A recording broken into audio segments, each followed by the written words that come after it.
Mind philosophy discusses the insights from some of the greatest thinkers over time.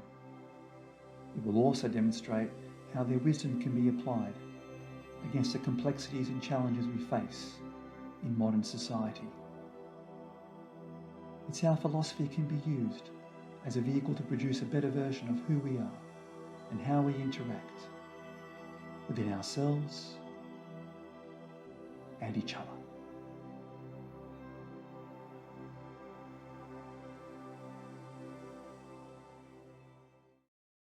I'd like to ask you all a question that perhaps you may or may not ask yourself so often.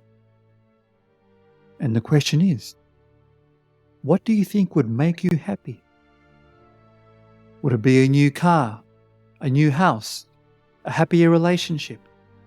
Some or all of these could be relevant.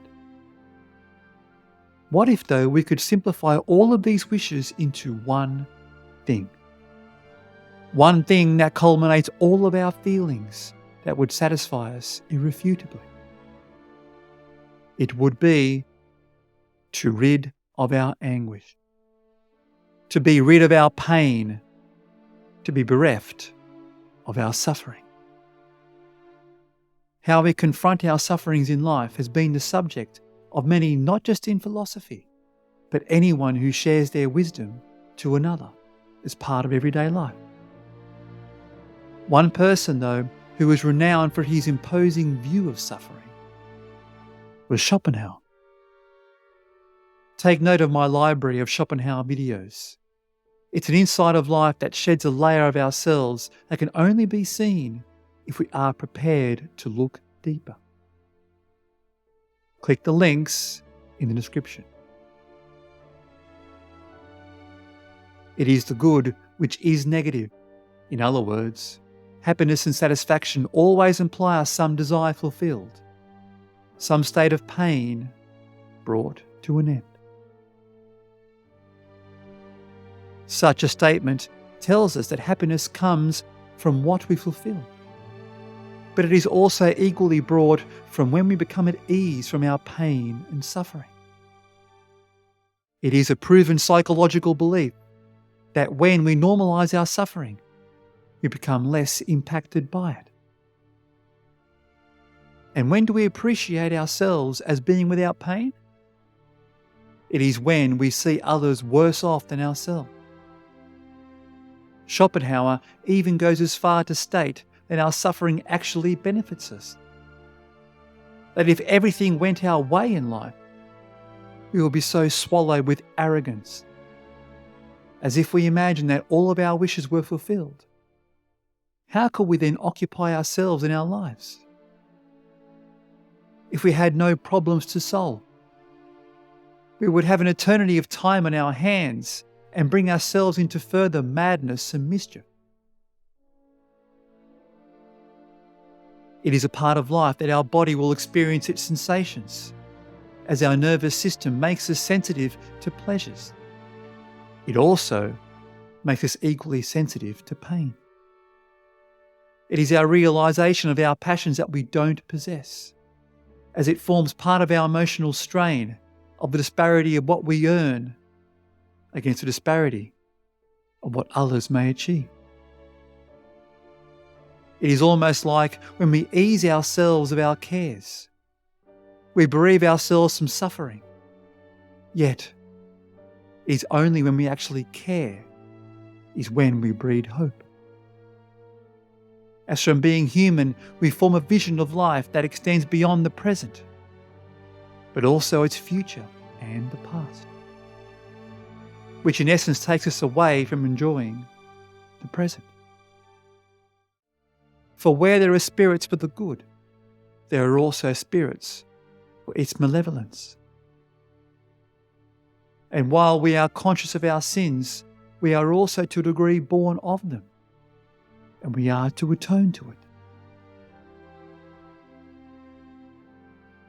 They are the shortcomings of humanity to which we belong, whose faults one and all we share, yes, even those very faults at which we now wax so indignant, merely because they have not yet appeared in ourselves. They are faults that do not lie on the surface, but they exist there in the depths of our nature.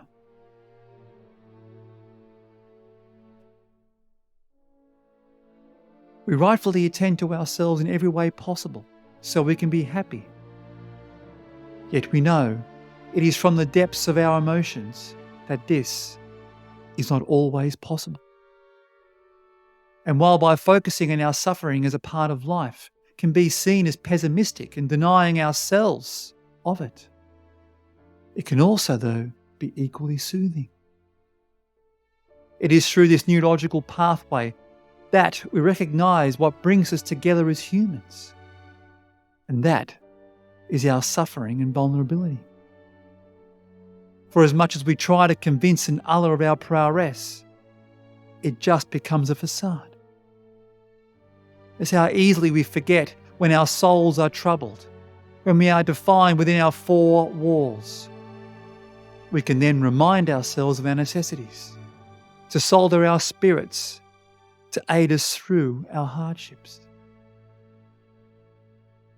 How we can then console ourselves that we are not alone, that we are all prone to suffer. It is through this acceptance that we will be hurt, vulnerable and anxious is what will actually steady us. For we are born with a brilliance, yet we are equally vulnerable as a grain of gold that turns to a particle of dust. As when one suffers or is in pain, the barriers between us vanishes. As with our vulnerabilities, the nakedness of all our impurities we carry become exposed.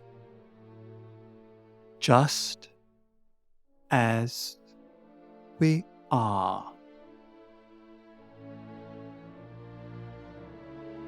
Thank you for watching.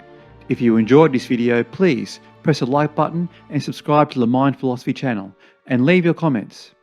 And also look out for my other videos featuring the philosophy of Arthur Schopenhauer, with more to come. I look forward to seeing you on our next journey.